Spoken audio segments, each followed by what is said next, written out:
Vi ser her en skruelinje som en kurve på den krumme cylinderflade. Skruelinjen er karakteriseret ved sin diameter og ved sin højde. Og højden af en vikling, som vi ser her, altså en omgang af en skruelinje, det kaldes også for stigningen, altså skruelinjens stigning. Vi forestiller os nu, at vi folder cylinder og skruelinje ud.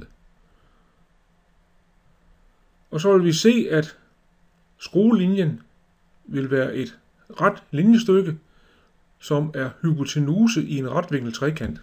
Den lodrette katete i en retvinklet trekant vil svare til skruelinjens stigning, altså cylinders højde, og den vandrette katete vil svare til omkredsen af cylinderens grundflade.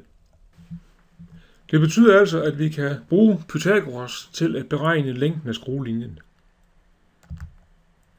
Og vi ser her udgangspunktet, som er skruelinje og cylinder, hvor skruelinjen har diameteren d, skruelinjen har højden eller stigningen h. Og når vi så folder skruelinje og cylinder ud, så kan vi se, at vi har en retvinklet trekant, hvor skruelinjen er hypotenuse.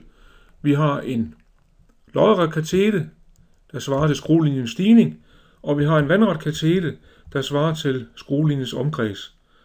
Og omkredsen er i det her tilfælde lig med pi gange med diameteren. Sammenhængen imellem L, altså skruelinjens længde, som er hypotenusen, er, at L i anden er lig med H i anden plus O i anden, altså pi gange D i anden.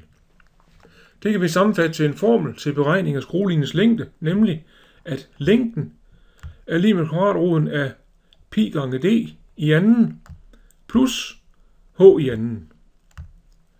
Det var slut på gennemgangen.